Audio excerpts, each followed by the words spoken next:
Right, ladies and gentlemen, thanks for tuning into your favorite YouTube channel, Chess Channel it is, and we have just won a game with white pieces. Let's try to play another game. Let's try 10 minutes plus 5 rapid. We're still a bit early, as you can see on the screen that we've got roughly 69k players around. Yeah, so we got white pieces and against come on, make your move. Are they offline? I guess so, they're offline. Oh, okay, so they have played d4. So let's play d6. We're gonna play the King's Indian, as most of you have liked King's Indian. Okay, now against e4. So this is gonna transpose into, I don't know, it could transpose into Pirc. Yeah, just like I was expecting, and Pirc defense it is. And most of you like to see me playing Pirc defense. So there you go. You've got Pirc defense. Now you know what to do here in this kind of situation. I always play the Pirc setup, like going here g6 and then Fian shadowing our dark square bishop. So let's against knight f3. So this has turned a classical Pirc, as you've seen from one of my, a couple of my last games. This is a classical Pirc. So we simply Fian shadow our dark square bishop, and this is the two knights came out. So this is two knights system. Let's castle. They're gonna castle short as well, I reckon. Yeah, they just did. Let's take a look at our opponent. He's from Germany. His name is Kromodi. Strong blades, strong rapid rating. I guess this is gonna be a good game. So now what we could play here, as you've seen that we have played most of the cases, or we could actually go strike the center directly. I honestly speaking, I love playing c6 because it restricts mobility of the knight jumps. So let's play c6. Although maybe although I've seen that computer doesn't like this one, they want us to play here. Yeah, as you will see during the game analysis. But I still prefer playing c6. I don't want a knight jump early in our camp. So by playing h3, they have stopped our light square bishop's movement.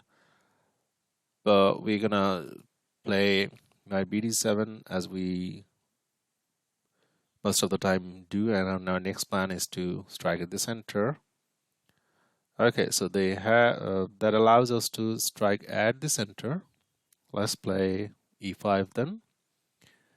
And now if they take, we're gonna capture like here, or we can capture like this.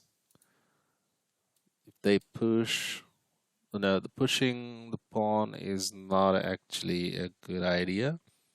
Many of you beginner and intermediate level players prefer, in case of pushing the pawn, prefer to close the center, but I recommend to open up as much as possible. So they have played queen d2, and what does that move do? I reckon they want to get rid of our primary defender around the king, which is our beautiful dark square bishop. So we can take ed4.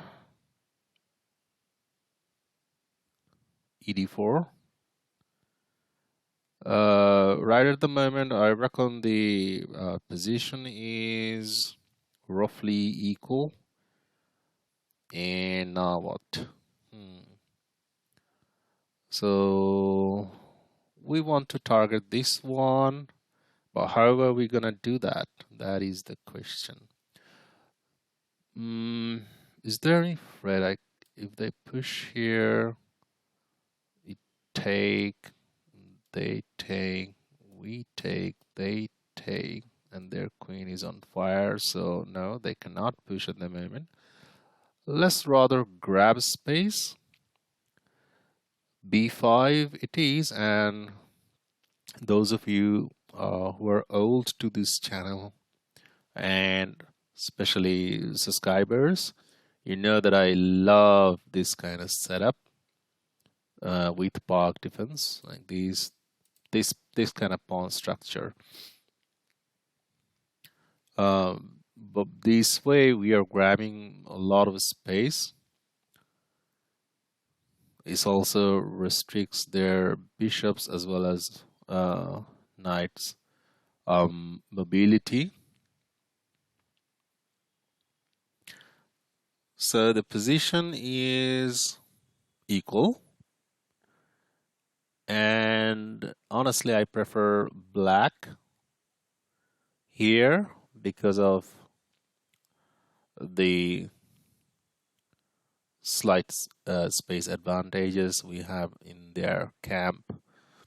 Okay, so they have played a3. Probably they were thinking that we were gonna go there. So let's grab more space. Let's play a5. Play on the queen side currently at the moment, but this may, the entire play may quickly shift into play on the queen side, king side, I'm afraid. I'm sorry. What am I saying? I'm sorry, the play might turn or quickly shift into king side. That is the beauty of King's Indian or Pirc defense setups. We actually got control on both areas of the board, like this. The center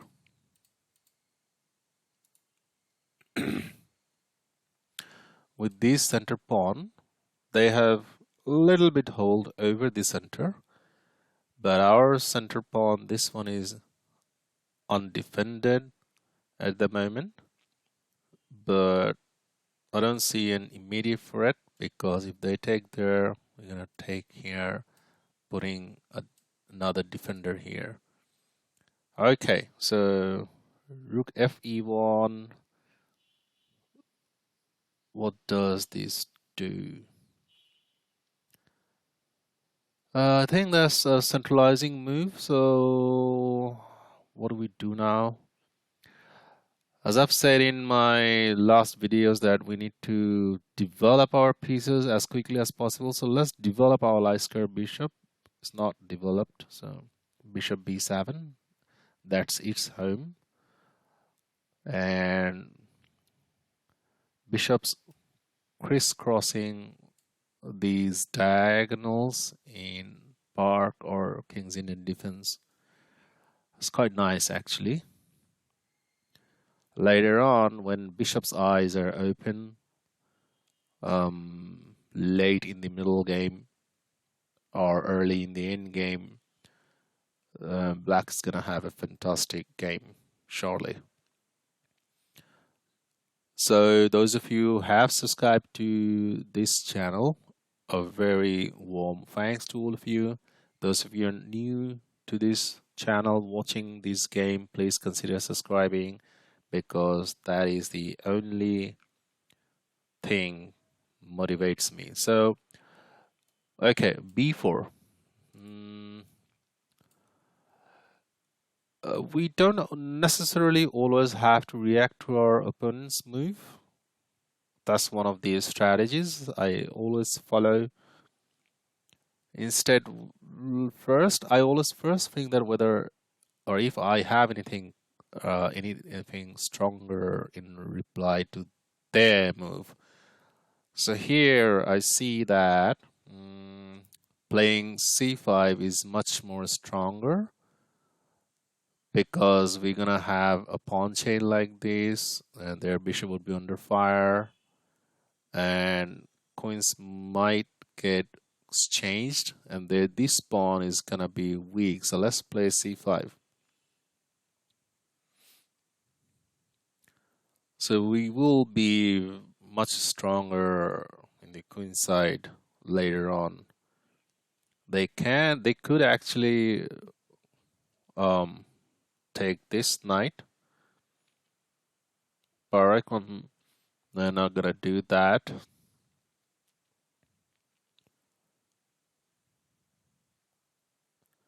I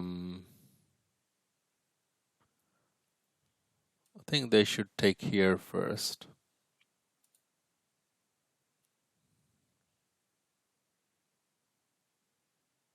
Let's pre-move this capture. So they are thinking, so that allows us to think as well. So takes like this, we're gonna take back. And okay, this pawn is undefended in that exchange. So what do we do then? Okay, no, they have to take care of their bishop first because that would be under fire. And then, so the bishop will probably take here.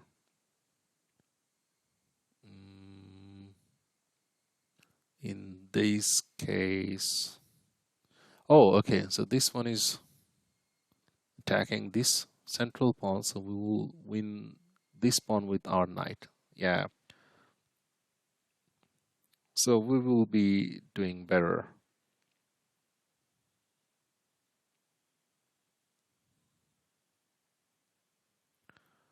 Okay, so they're still thinking.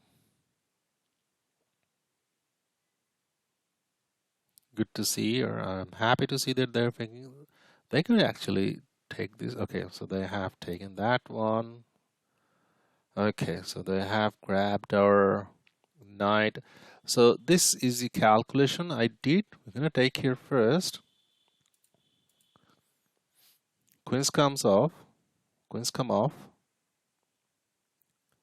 Or they could take here. Then we get this one. Or now I can see that they can push here. Okay, am I worried in that case? Okay, so no, I wasn't worried actually. Which rook should we take with? Both are good. At the moment, this rook has got responsibility here, so this rook is not doing anything. Let's take with the f rook, rook f into d8. So they have decided to take the pawn. Now what? Now what?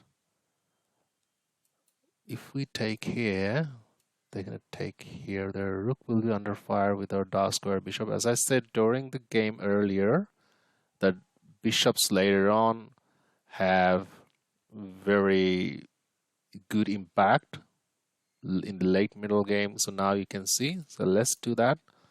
Let's take e4 pawn, valuable pawn. So that's a threat they need to address. This one is a threat because of these two attackers. So they have decided to take our knight. So let's take their rook. And this one is undefended because of these. So we are surely gonna be an exchange up. Although they can take here. In that case, we'll probably be a point up. So we're just gonna take this one. Should we take this one? Yeah, let's take that one and damage their pawn structure in front of the king. And now what? Let's attack this one with our dark square bishop. So this game has turned quite an exciting one.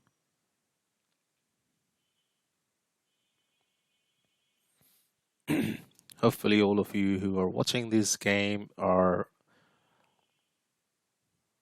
learning something, especially beginner and intermediate level players.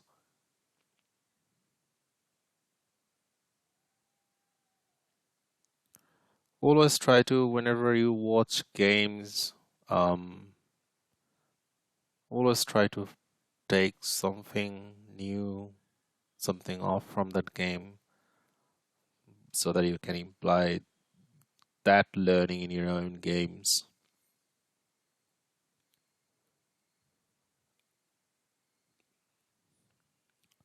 Before diving into the rating battle, I actually started enjoying um, learning the game by watching stronger players.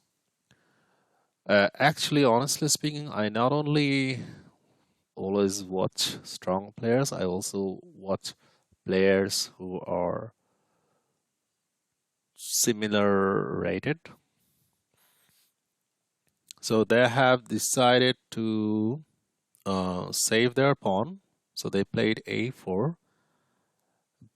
But this allows us to attack this knight. So how do we attack? Oh, this one and this one both. Let's should we play here or here?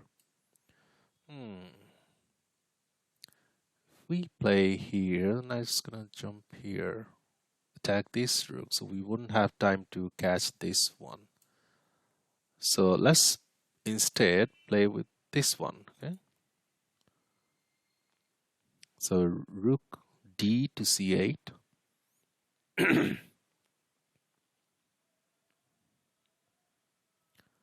Now we can win this pawn unless they, as I can see, unless they play here. So once we take here, they take their guard. This one.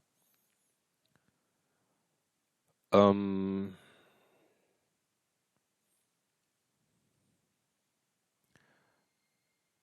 also, I don't know whether you have noticed that most of the time I only calculate one move deep. So yeah, let's take that one. So those of you who are worried that why can't you deeply calculate more than one move, don't be worried.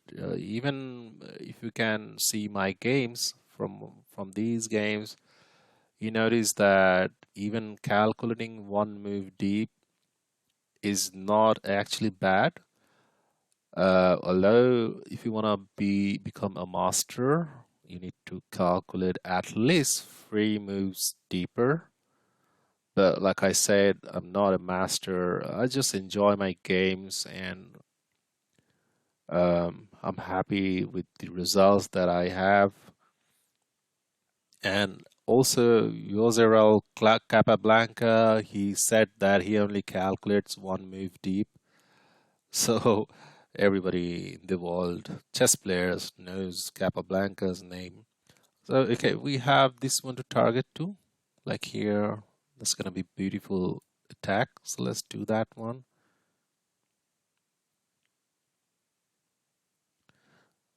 So right at this moment, we are surely doing well. To stop this attack, they need to do something like play backward or undeveloping move, or even go here, exchange the rooks. So they have resigned. Although position was playable, but anyway, they have decided to resign because of this thing. So had they gone here, then we would have probably pinned this knight, and they were gonna have they were gonna have a lot of trouble. So let's quickly analyze the game. Sorry, in my short and sweet, the short and sweet victory of from the last game, the latest game, I couldn't analyze the game because I had an important phone call to attend to. Hopefully here this time I would be able to I'll be able to analyze the game properly. So right now, as we can see, we have got our opponent made one blunder. We didn't make any blunder, fortunately. Okay, so let's see how could we improved. So it was a park defense, although we wanted to play the King's Indian.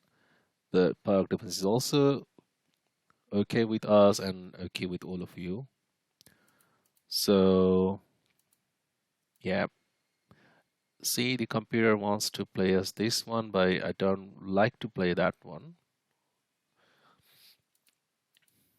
I instead play like this way, the one I'm playing, and I don't understand. The computer always wants me to go here, but honestly, I don't like these kind of playings. Instead, I castle, king safety first, and then play this one. Although we could have played that one, but I love like this kind of little bit positional thing.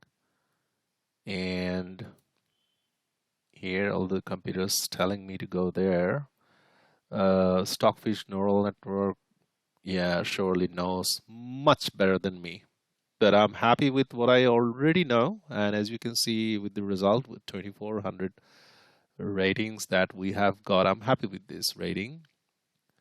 Because if you can remember that when I started my channel, this channel, that time my rating was somewhere around 1600 plus.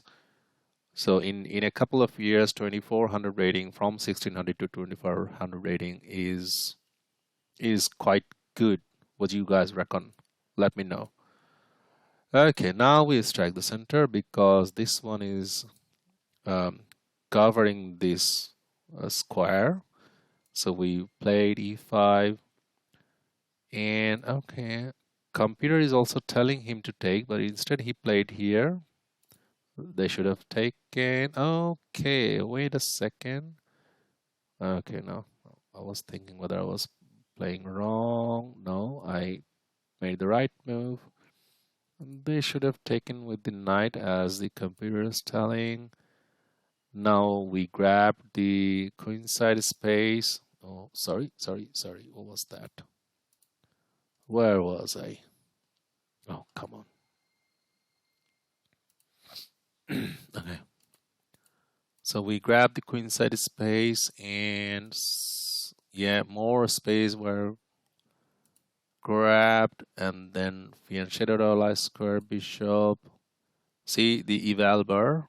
We were doing better in this position, and they tried to break out, but we counter blow that one, and takes, take. Although computer wants us to take with this rook, but I had my own reason to take with this one. Then that's a blunder because this one is moving, and that one. This is the simple tactics or little tactics. They are always hidden in Pirc defense or King's Indian defense setups. So those of you are always worried to play the Pirc defense, don't be worried. Just play simple as possible. Then you'll see that the tactics they reveal on its own, and our position got, look at the eval bar, very strong. Damage the pawn structure and attack that pawn, attack the knight and the pawn as well. See, they should have gone there, but instead they came here and we grabbed the pawn. Free pawn it was. So they should have instead coming here, played rook e2. Instead they played rook e7, and we attacked this one and they resigned. So quite a brilliant game, this one. I hope all of you who have watched this far have something new to learn. Please make sure to subscribe and keep me motivated. Till the next game, take care of yourself. Bye bye.